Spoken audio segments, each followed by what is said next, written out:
Vous écoutez Radio Equinox, la chaîne du peuple. La chaîne du peuple. Bonjour. Depuis que le silence est retombé sur les tueries de la crise post-électorale, tout le monde a l'air d'être calme. Entre les tenants du pouvoir et une certaine opposition, le mot d'ordre est clair, circulé. Il n'y a plus rien à voir, l'élection est derrière nous.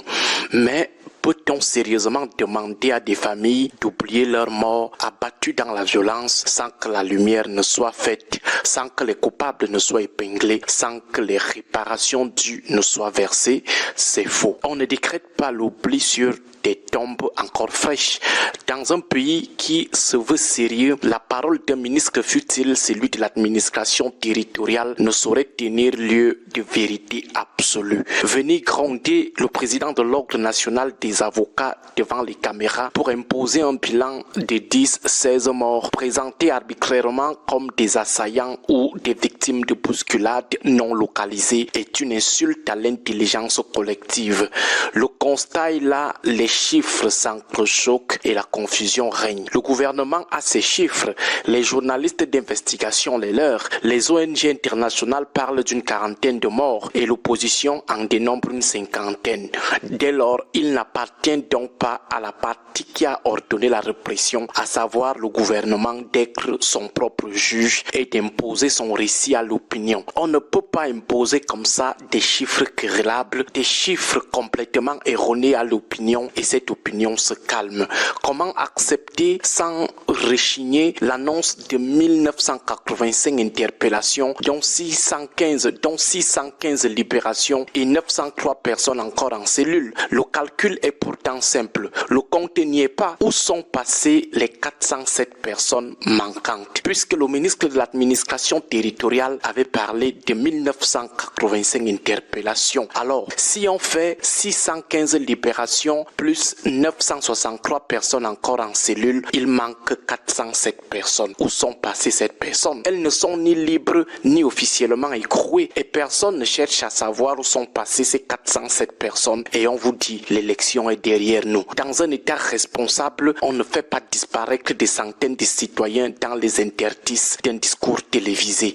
Là où les gouvernants ne se comportent pas avec légèreté, là où la société civile et l'opposition refusent d'être complices du silence, la solution est généralement la mise sur pied d'une commission d'enquête indépendante, voire internationale, l'ONU ou une organisation régionale.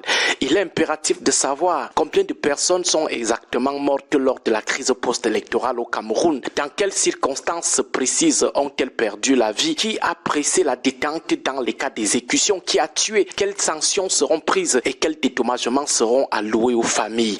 Il ne revient pas à un ministre de l'administration territoriale de décréter par simple déclaration que les victimes étaient des assaillants, les victimes étaient au nombre de 16 ou de 10. Nous savons que des innocents ont été abattus à bout portant par nos forces de défense et de sécurité.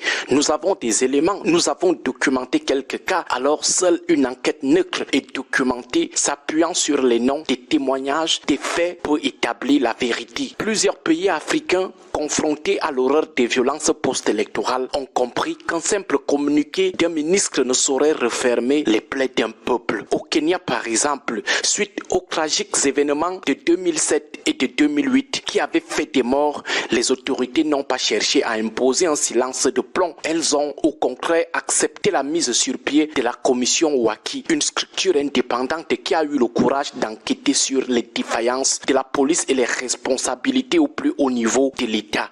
Cette volonté de transparence s'est également manifestée en Côte d'Ivoire après la crise de 2010 pour faire la lumière sur les morts de la crise post-électorale. Le pays a instauré la commission Dialogue, Vérité et Réconciliation en 2011. Au Zimbabwe, en 2018, après la mort de 6 manifestants sous les balles de l'armée, on ne parle pas d'une quarantaine, mais de 6 manifestants. Le pouvoir n'a pas pu se contenter de sa propre version. Il a dû accepter la commission Motland, dirigée par une figure étrangère, pour identifier précisément qui avait donné l'ordre de tirer. Nous parlons là du Zimbabwe en 2018, où il y a eu seulement 6 morts parmi les manifestants. Mais au Cameroun, on vous dit que l'élection est derrière nous sur une affaire de plus d'une quarantaine de morts sur une affaire même de 16 morts si on s'en tient à la version gouvernementale. Au Zimbabwe, c'était seulement 6 morts, mais il y a eu une commission pour faire la lumière sur les responsabilités et le nombre de morts. On peut également citer le cas de la Guinée qui, après le massacre de 2009, a vu l'intervention d'une commission d'enquête internationale sous l'égide de l'ONU.